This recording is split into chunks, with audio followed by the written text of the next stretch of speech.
పరివాహక ప్రాంతాల్లో బీఆర్ఎస్ నేతలు పర్యటిస్తూ ఉన్నారు. మూసి బాధితుల ఇళ్లను నేతలు పరిశీలించనున్నారు. బాధితులకు అండగా ఉంటామని బీఆర్ఎస్ నేతలు హామీ ఇస్తున్నారు. దీనికి సంబంధించి పూర్తి సమాచారం అందించడానికి మా ప్రతినిధి ఏవై స్వామి సిద్ధంగా ఉన్నారు. ఏవై స్వామి, బాధితులు ఏం కోరుకుంటున్నారు ప్రతిపక్షాన్ని? పరివాహక ప్రాంతాల్లో మూసి డెవలప్మెంట్ పేరుతో రాష్ట్ర ప్రభుత్వం ఏదైతే మార్కింగ్ చేస్తుందో దానికి సంబంధించి చాలా మంది బాధితులంతా కూడా గగ్గోలు పెడుతున్నారు. ఒకవైపు చాలా దశాబ్దాలుగా మేము నివాసం ఉన్నటువంటి ఇళ్లను కూల్చివేసి మూసి అభివృద్ధి పేరుతోటి మమ్మల్ని రోడ్డున పడేస్తారని చెప్పేసి కూడా ఆందోళన చేస్తున్నారు. వారు చాలా మంది నిన్న కూడా ఆ బీఆర్ఎస్ పార్టీ మద్దతు కోరుతూ ఒకవైపు ప్రభుత్వ వ్యతిరేకంగా బీఆర్ఎస్ పార్టీ మద్దతు కోరారు. నిన్న చాలా మంది మొత్తం ఈ మూసి ఉన్నటువంటి బాధితులు కావచ్చు, మరోవైపు హైదరాబాద్ బాధితులంతా కూడా తెలంగాణ భవన్ చేరుకొని బీఆర్ఎస్ పార్టీ సీనియర్ నాయకులు, మాజీ మంత్రులు ఇటు హరీష్ రావు, అదేవిధంగా సబితా ఇంద్రారెడ్డి ఇద్దరికి కూడా వాళ్ళంతా కూడా ఫిర్యాదు చేసుకున్నారు.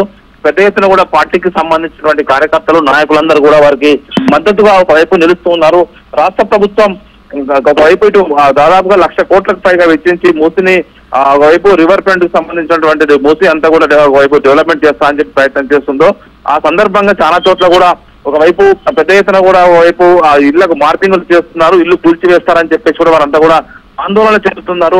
అలాంటి వారికి మద్దతు నిలవడం కోసమే బీఆర్ఎస్ పార్టీ ఒకవైపు పెద్ద ఎత్తున కూడా రంగంలో దిగింది. అనేక చోట్ల కూడా పార్టీకి సంబంధించినటువంటి కార్యకర్తలు, నాయకులంతా కూడా వారికి మద్దతుగా నిలుస్తున్నారు. ఈ రోజు హరీష్ రావు నేతృత్వంలో బీఆర్ఎస్ పార్టీకి సంబంధించినటువంటి ఎమ్మెల్యేలు, ఎమ్మెల్సీలు, మాజీలు, ప్రస్తుత ఎమ్మెల్సీలు, ఎమ్మెల్యేలు, మాజీ మంత్రులంతా కూడా ఇక్కడికి పెద్ద ఎత్తున కూడా మళ్ళీ వస్తున్నారు. ఇంద్రారెడ్డి, హరీష్ రావు, గంగుల కమలాకర్, మల్లారెడ్డి, పాడి కౌశిక్ రెడ్డి, కాలేరు వెంకటేష్, మరోవైపు కేపీ వివేకానంద గౌడ్, ఇటువైపు మాధవర కృష్ణారావుతో సహా చాలా మంది ఎమ్మెల్యేలంతా కూడా ఒకవైపు గ్రౌండ్ లోకి వచ్చారు. వాళ్ళంతా కూడా ప్రజలతో పాటు వాళ్ళంతా కూడా మేము పోరాటం చేస్తామని చెప్పేసి గ్రౌండ్ లోకి వచ్చి వారితో పాటుగా వారికి సంఘీభావంగా నిలుస్తున్నారు. చాలా మంది మొత్తం ఈ మూసి పరివాహక ప్రాంతంలో ఉన్నటువంటి ఎమ్మెల్యేలు కావచ్చు, ఒకవైపు వీళ్ళంతా కూడా వారికి బాధితులకు అండగా నిలవడం కోసం నేరుగా క్షేత్రస్థాయికి వచ్చారు. ఒకవైపు ప్రభుత్వం కావాలని చెప్పేసి మార్కింగ్ చేస్తూ దశాబ్దాలుగా ఉంటున్న వారికి ఒకవైపు ఇప్పటికే మేము ఇళ్ల స్థలాలు కొనుక్కున్నాము, వాటికి సంబంధించినటువంటి రిజిస్ట్రేషన్ ఫీజు కట్టాము, మరోవైపు వారికి సంబంధించి ప్రభుత్వమే అన్ని రకాల సౌకర్యాలు కల్పించింది, అయినప్పటికీ ఇప్పటికీ మళ్ళీ వాళ్ళు గుర్తు చేస్తామని చెప్పేసి మార్కింగ్ చేయడం పట్ల కూడా వాళ్ళంతా కూడా ఇబ్బంది పడుతున్నారు. వేలాది మంది మొత్తం మూసి పరివాహక ప్రాంత బాధితులంతా కూడా ఇప్పుడు వారికి స్వాగతం పలుకు ప్లకార్డులతోటి వీళ్ళందరూ కూడా బీఆర్ఎస్ నాయకులకు మద్దతు కోసం ఎదురు చూస్తున్నారు.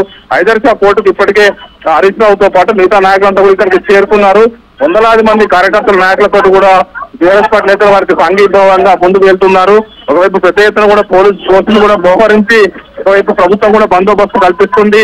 నిన్న పెద్ద ఎత్తున కూడా బీఆర్ఎస్ పార్టీ భవన్, తెలంగాణ భవన్ కి చాలా మంది హైదరాబాద్ బాధితులు కావచ్చు, మూసి బాధితులంతా కూడా నేరుగా రంగంలోకి వచ్చేవారంతా కూడా వారి గోడును వెళ్ళబోసుకున్నారు. ఈ సందర్భంగా హరీష్ రావు, సబితా ఇంద్రారెడ్డి వారి గోడు విని ఏకంగా కంటతడి పెట్టినటువంటి పరిస్థితి ఏర్పడింది.